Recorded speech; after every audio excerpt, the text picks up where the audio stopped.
अस्सलाम वालेकुम। हुकूमत की सारी उम्मीदें दम तोड़ गई हैं। हुकूमत को सबसे बड़ा धचका लगा है। आखिरी उम्मीद थी हुकूमत की, वो भी अब खत्म हो गई है। अतर मिन्नल्ला साहब के इख्तलाफी नोट की टाइमिंग बड़ी अहम थी और उस पर हुकूमत खेल रही थी। बहुत कुछ कह रही थी कि जनाब चीफ जस्टिस इस्तीफा दे दें, बस ये हो गया वो हो गया, जैसे इख्तलाफी नोट ही फैसला है। लेकिन असल कहानी थी नेशनल सिक्योरिटी कमेटी के इजलास की, और सबको पता है इजलास किस लिए बुलाया गया था। हुकूमत ये चाहती थी कि इस कमेटी के इजलास में जिस तरह तमाम सर्विस चीफ्स होते हैं, आर्मी, नेवी, फजाइया सब होते हैं, तो उससे ये एलामिया आ जाए कि जनाब हालात बहुत बुरे हैं, इलेक्शन नहीं हो सकते, या सुप्रीम कोर्ट के हवाले से कुछ आ जाए, ये उनकी सोच थी। लेकिन जो एलामिया आया है उसने हुकूमत को उड़ा कर रख दिया है। अब सुप्रीम कोर्ट में क्या कहते रहे, वजारत दिफा की तरफ से क्या था कि जी दहशतगर्दी है, कुछ इलाके दहशतगर्दों के कब्जे में जा चुके हैं, वहां उनकी शैडो गवर्नमेंट है, ये है वो है, तबाही है, इलेक्शन हो ही नहीं सकते, और वो भी सिर्फ और सिर्फ पंजाब की अगर बात करें तो वहां भी नहीं हो सकते। ये सब हालात थे, लेकिन नेशनल सिक्योरिटी के एलामिया ने उड़ा कर रख दिया है। सबको इसका इंतजार था। मीटिंग के बाद बड़ी बेचैनी से इंतजार हो रहा था। फवाद चौधरी कह रहे थे कि इसमें चीजें समझ आ जाएंगी, कौन कहां खड़ा है, और उसके बाद हालात वाजे हो जाएंगे। लग ये रहा है कि अब इसके बाद हुकूमत के पास और कोई चारा नहीं है सिवाय इसके कि वो इलेक्शन में जाए। तज्जियाकार भी कह रहे थे कि इसके बाद वाजे हो जाएगा नेशनल सिक्योरिटी कमेटी के एलामिया से कि सूरत हाल क्या है। आपको याद होगा मैंने हालिया वीडियो में भी जिक्र किया था कि इमरान खान साहब की यहां भी कॉपी हो रही है, सारी हुकूमत उनकी कॉपी कर रही है कि जब यह सारा रजीम चेंज हो रहा था तो उस वक्त इमरान खान साहब ने जो किया, जिस तरह से इजलास बुलाए, काबीना के इजलास हो रहे थे, और उसमें खास तौर पर नेशनल सिक्योरिटी कमेटी का इजलास हुआ जिसमें साइफर डिस्कस हुआ और कहा गया कि ये साइफर जो है ये पाकिस्तान के अंदरूनी मामलात में मुदाखलत है, और इस पर पाकिस्तान ने फिर डिमांड किया, एहतजाज किया, और इसमें लिखा गया था इलामी में। फिर शहबाज शरीफ साहब ने दोबारा आकर भी कहा कि शायद उससे हट सकें किसी तरह से साइफर से, लेकिन वो नहीं हो सका। अब शहबाज शरीफ ने कहा कि अच्छा इमरान खान ने ये किया था तो मैं भी करके देखता हूं क्या होता है, किस तरह होता है। तो जनाब हालात और हैं, वहां और मामलात थे, यहां अब अवाम, आइन, सुप्रीम कोर्ट, वकला सब आपके खिलाफ हैं। वहां मामला बैरूनी ताकत का था, यहां अंदरूनी ताकतें अब जनाब खिलाफ भी हो चुकी हैं, जो अवामी ताकत है, और बाकी ने हाथ खड़े कर दिए हैं। अब मैं आपके सामने एलामिया पढ़ देता हूं, उससे आपको तमाम चीजें वाज़ेह हो जाएंगी। अब इसमें यह था जी कौमी सलामती कमेटी का इजलास जो कि वज़ीर आज़म की ज़ेर सदारत हुआ। इजलास में विफाकी वज़रा थे, chairman joint chiefs of staff committee थे, सर्विसेज चीफ्स ने भी इसमें शिरकत की। तो chairman joint chiefs of staff committee भी थे। यह हाईएस्ट होती है, हाईएस्ट फोरम है। अगरचे आप देखें ये सिक्योरिटी के लिए है, अमन अमान के हवाले से है, सरहदों के हवाले से, लेकिन इसको इस्तेमाल किया जाना था कि कम से कम हुकूमत ये चाहती थी कि इतना ही आ जाए कि जी इस वक्त दहशतगर्दी का बेइंतहा खतरा है, इतना ही कुछ आ जाए, चले सुप्रीम कोर्ट के खिलाफ या इलेक्शन कमीशन के हवाले से या इलेक्शन के हवाले से कोई वाज़ेह स्टेटमेंट ना भी आए तो ये हो जाए। लेकिन इसमें कहीं दूर दूर तक ऐसा कोई जिक्र नहीं है। अब इसी वजह से हुकूमत जो है वो शदीद मायूस है। पहली कोशिश हो रही थी, शहबाज शरीफ साहब ने मुलाकातें की, आर्मी चीफ से मुलाकात की थी, DGISI से मुलाकात की थी, बहुत भागदौड़ कर रहे थे, लेकिन अब कहानी हो गई खत्म।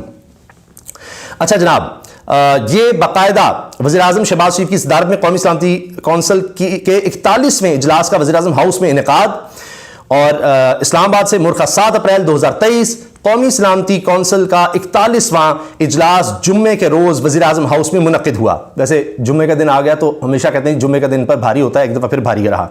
वज़ीर आज़म शहबाज शरीफ ने इजलास की सदारत की, जिसमें विफाकी वज़रा, chairman joint chief of staff committee, services chiefs और मुतल्लिका इदारों के आला हुकाम ने शिरकत की। यह इजलास 2 जनवरी 2023 को पेशावर पुलिस लाइन्स में दहशतगर्दी के हमले के बाद मुनक्किदा कौमी सलामती कमेटी के इजलास के तसलसल में हुआ कि जी उसके तसलसल में था। अब यह शदीद वज़ीर आज़म की ख्वाहिश पर वैसे बुलाया गया था। बहरहाल इजलास के आगाज में 7 अप्रैल 2012 को सानिया यारी सेक्टर के शोहदा को खिराज अकीदत पेश किया गया, क्योंकि ये आपको याद है 2012 में बहुत बड़ा सानिया हुआ था, तो 7 अप्रैल थी, इसी वजह से सबसे पहले तो उनको खिराज अकीदत पेश किया गया। इजलास ने जामे कौमी सलामती पर जोर दिया, जिसमें अवाम के रिलीफ को मरकजी हैसियत करार दिया गया, और फोरम को बताया गया कि हुकूमत इस ज़िम्न में इक़दामात कर रही है। तो ये बता दिया जी हम इक़दामात कर रहे हैं। वो आपने देखा वो आटा जी तकसीम कर रहे हैं, फलां कर रहे हैं, ये कर रहे हैं, वो क्रॉस सब्सिडी का भी बहाना था, IMF तक तो जा ही नहीं सके इसाकदार सब, और बाकायदा हाई कोर्ट का ऑर्डर आ गया है कि ये आटा तकसीम करने में जो आप इश्तिहारबाजी कर रहे हैं, दिखाना है, वहाँ जा करके लाइनें लगी हों, पता लग रहा है जी बड़ा रश है, वो उसमें लोग मर रहे हैं, तो ये इश्तिहारबाजी बंद करें, हाई कोर्ट का ऑर्डर आ गया है। अच्छा जी, फिर जी इजलास ने कौम को पायदार अमन की फराहमी के लिए सिक्योरिटी फोर्सेज की कुर्बानियों और काविशों का एतराफ़ किया। फोरम ने पाकिस्तान से दहशतगर्दी के खात्मे तक अपनी कार्रवाइयां जारी रखने के अज़्म का इआदा किया। कमेटी ने दहशतगर्दी की हालिया लहर टीटीपी यानी दहशतगर्द करार दी जाने वाली तंजीम के साथ नरम गोशा और अदम सोच विचार पर मबनी पॉलिसी का नतीजा करार दिया, जो कि अवामी तवक्कुआत और ख्वाहिशात के बिल्कुल मुनाफी है, जिसके नतीजे में दहशतगर्दों को बिला रुकावट वापस आने की ना सिर्फ इजाजत दी गई बल्कि टीटीपी के खतरनाक दहशतगर्दों को एतमाद साजी के नाम पर जेलों से रिहा भी कर दिया गया। वापस आने वाले इन खतरनाक दहशतगर्दों और अफगानिस्तान में बड़ी तादाद में मौजूद मुख्तलिफ दहशतगर्द तंजीमों की तरफ से मदद मिलने के नतीजे में मुल्क में अमन और इस्तेहकाम मुंतशिर हुआ, जो बेशुमार कुर्बानियों और मुसलसल काविशों का समर था।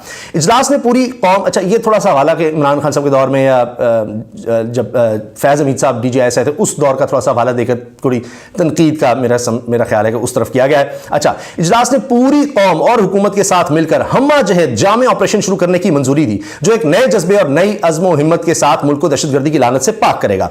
पाकिस्तान से हर तरह और हर किस्म की दहशतगर्दी के नासूर के खात्मे के लिए इस मजमूई हमाजहत और जामे ऑपरेशन में सियासी, सिफारती, सिक्योरिटी, मुआशी और समाजी सतह पर कोशिशें भी शामिल होंगी। इस सिलसिले में आला सतह की एक कमेटी तश्कील भी दी गई, जो 2 हफ्तों में इस पर अमल दरामद और इसकी हुदूद व क़यूद से मुतालिक सिफारिशात पेश करेगी। इजलास में मुक़तदर इंटेलिजेंस एजेंसी के कामयाब ऑपरेशन को बहुत सराहा गया, जिसमें उन्होंने इंतहाई मतलूब दहशतगर्द गुलजार इमाम उर्फ शंबे को गिरफ्तार किया, जो दहशतगर्द बलोच नेशनल आर्मी और ब्रास के बानी और रहनुमा और एक अरसे से मुख्तलिफ दहशतगर्दी की कार्रवाइयों में मुलव्वस था। तो ये तो बड़ा अच्छा है जी, दहशतगर्दियों के खिलाफ ऑपरेशन हो रहा है, बहुत अच्छा है, बेहतरी हो रही है, इस तरफ इशारा है। कमेटी ने बढ़ती हुई नफरत अंगेजी, माशरे में तकसीम और दरपर्दा अहदाफ की आड़ में रियासती इदारों और इनकी क़यादत के खिलाफ बैरूनी स्पॉन्सर्ड जहरीला प्रोपेगेंडा सोशल मीडिया पर फैलाने की कोशिशों की शदीद मजम्मत की और कहा कि इससे कौमी सलामती मुतासिर होती है।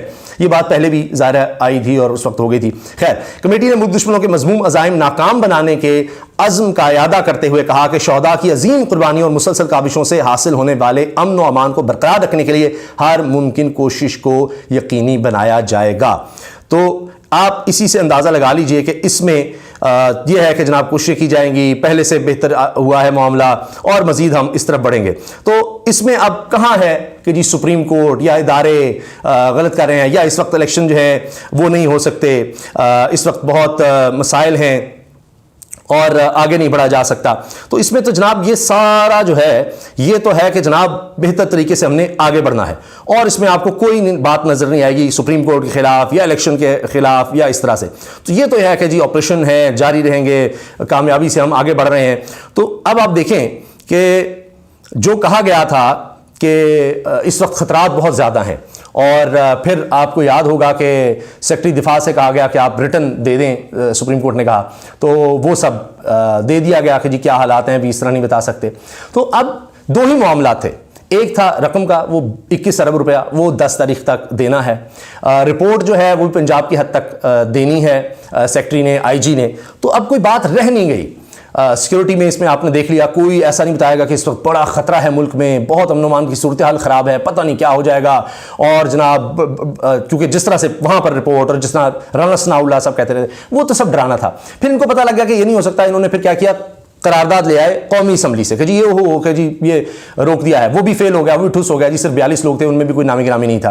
तो ये भी उन्होंने कहा कि यानी हर इदारा इन्होंने इस्तेमाल कर दिया, हर इदारा, सुप्रीम कोर्ट के अंदर जनाब लड़ाई डालने की भरपूर कोशिश और सारा कुछ, सारे इदारे कमज़ोर करने की कोशिश। इसी तरह इन्होंने फ़ौज की तरफ से भी, तमाम इदारों की तरफ से सबको इसीलिए इस्तेमाल किया, FIA, पुलिस, एंटी करप्शन, सबको कि जी इलेक्शन नहीं होने चाहिए, पकड़ धकड़ करो। इमरान खान, उनके खिलाफ आज भी मुकदमात और अजीबोगरीब मुकदमात जो पहले उड़ रहे हैं, इनसे की तसल्ली नहीं हो रही कि इतने 150 बना दिए हमें, लेकिन वो उड़ते चले जा रहे हैं। 8-8 मुकदमे में इकट्ठे इसलिए रिलीफ मिलता है कि मुकदमे उस तरह के जाली होते हैं कि जनाब कहना पड़ता है कि इसमें तो FIR जो है वो इमरान खान के हवाले से नहीं है, एक भी सबूत नहीं है, स्टेट बैंक से सारा कुछ हुआ है, मुन्ना फंडिंग को देख लें, बाकी चीज़ों को देख लें, तो एक और गद्दारी का मुकदमा। ये सिर्फ इसलिए भी था कि जनाब दिखाएं कि जी हाँ जी नहीं हम साथ हैं, ये है वो है कि जी इमरान खान को रोकेंगे। तो ये सब ऐसे ही था, लेकिन अब वाज़े हो गया है, मैंने लामिया का एक एक लफ्ज़ आपके सामने पढ़ दिया, इसमें कहीं ऐसी कोई बात नहीं है कि जिसकी वजह से इलेक्शन रुके जा सकें या कोई खतरा हो। और ये मैं आपसे अर्ज़ कर दूं कि सिर्फ पंजाब की हद तक भी अगर पाकिस्तान इलेक्शन नहीं करवा सकता तो कितना बड़ा सवाल होगा हमारी सिक्योरिटी पर, हमारी नेशनल सिक्योरिटी पर। ये तो हालत होगी, हम दुनिया में क्या मुंह दिखाएंगे। तो इसलिए बड़ा ज़बरदस्त है क्योंकि इसमें तमाम सरबराहान थे। और ये भी याद रखिएगा कि सुप्रीम कोर्ट ने कहा था कि अगर आपके पास लोग नहीं हैं तो सिर्फ आर्मी ही नहीं, आपके पास बहरिया भी है और एयरफोर्स है, तो उस तरफ भी देखा जा सकता है, रिजर्व फोर्स है उसकी तरफ भी देखा जा सकता है। तो इलेक्शन हर सूरत करवाने होंगे। तो लगता यह है कि नेशनल सिक्योरिटी कमेटी से भी हुकूमत को कुछ नहीं मिल सका और वहां भी मामला इलेक्शन की तरफ ही जाता नजर आ रहा है। अल्लाह हाफिज़।